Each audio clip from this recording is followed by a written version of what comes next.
ಬಾಬಾ ಸಾಹೇಬ್ ಅಂಬೇಡ್ಕರ್ ಅವರು ಭಾರತದ ರಾಷ್ಟ್ರೀಯ ಭಾಷೆ ಸಂಸ್ಕೃತ ಆಗಬೇಕು ಅಂತ ಹೇಳ್ಬಿಟ್ಟು ಒಂದು ಪ್ರಪೋಸಲ್ ತರ್ತಾರೆ. ಆ ಪ್ರಪೋಸಲ್ ನ ಆಪೋಸ್ ಮಾಡಿದ್ದು ಕಾಂಗ್ರೆಸ್ ಅವರು ಕಾಂಗ್ರೆಸ್ಗೆ ರಾಜೀನಾಮೆ ಕೊಡೋದಕ್ಕೆ ಇದು ಕೂಡ ಒಂದು ಕಾರಣ. ಬಾಬಾ ಸಾಹೇಬ್ ಅಂಬೇಡ್ಕರ್ ಅವರ ಸಂವಿಧಾನದ ಪ್ರತಿಯಲ್ಲಿ ರಾಮ ಲಕ್ಷ್ಮಣ ಸೀತೆಯ ಫೋಟೋ ಇತ್ತು, ಕೃಷ್ಣ ಮತ್ತು ಅರ್ಜುನರ ಫೋಟೋ ಇತ್ತು, ಭಗವಾನ್ ಬುದ್ಧನ ಮತ್ತು ಮಹಾವೀರರ ಫೋಟೋ ಇತ್ತು, ನಟರಾಜ ಮತ್ತು ಆಂಜನೇಯ ಸ್ವಾಮಿಯ ಫೋಟೋ ಇತ್ತು, ರಾಜ ಭಗೀರಥ ರಾಜ ವಿಕ್ರಮಾದಿತ್ಯನ ಫೋಟೋ ಇತ್ತು, ಗುರುಕುಲ ಮತ್ತೆ ನಲಂದ ವಿಶ್ವವಿದ್ಯಾನಿಲಯದ ಫೋಟೋ ಇತ್ತು, ಸುಭಾಷ್ ಚಂದ್ರ ಬೋಸ್ ರಾಣಿ ಲಕ್ಷ್ಮೀಬಾಯಿಯ ಫೋಟೋ ಇತ್ತು.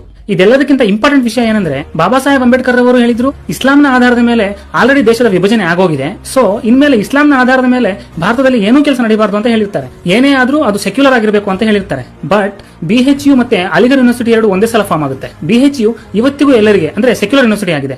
ಆದ್ರೆ ಅಲಿಗಢ್ ಮುಸ್ಲಿಂ ಯೂನಿವರ್ಸಿಟಿನ ಕೇವಲ ಒಂದು ಮೈನಾರಿಟಿಗೋಸ್ಕರ ಅಂತ ಮಾಡಿದ್ದು ಕಾಂಗ್ರೆಸ್ ಅವರು. ಅಷ್ಟೇ ಅಲ್ಲ, place of worship act Congress ಮಾಡಿದ್ದು, ಮೈನಾರಿಟಿ ಕಮಿಷನ್ ಆಕ್ಟ್ ಕಾಂಗ್ರೆಸ್ ಮಾಡಿದ್ದು, ವಕ್ಫ್ ಬೋರ್ಡ್ ಆಕ್ಟ್ ಕಾಂಗ್ರೆಸ್ ಮಾಡಿದ್ದು. ಭಾರತವನ್ನ ಬರ್ಬಾದ್ ಮಾಡೋದಕ್ಕೆ ಅದೆಷ್ಟೋ ಆಕ್ಟ್ ಗಳನ್ನ ಬಾಬಾ ಸಾಹೇಬ್ ಅಂಬೇಡ್ಕರ್ ಅವರ ಐಡಿಯಾಲಜಿಗೆ ವ್ಯತಿರಿಕ್ತವಾಗಿ ಮಾಡಿದ್ದು ಕಾಂಗ್ರೆಸ್ ಅವರು. ಅಷ್ಟೆಲ್ಲ ಮಾಡಿ ಕೂಡ ಇವತ್ತು ಕೇವಲ ವೋಟ್ ಬ್ಯಾಂಕ್ಗೋಸ್ಕರ ಸಂವಿಧಾನವನ್ನ ದೊಡ್ಡದಾಗಿ ಕೈಲಿಡ್ಕೊಂಡು ತಿರುಗಾಡ್ತಾರೆ ಕಾಂಗ್ರೆಸ್ ಅವರು.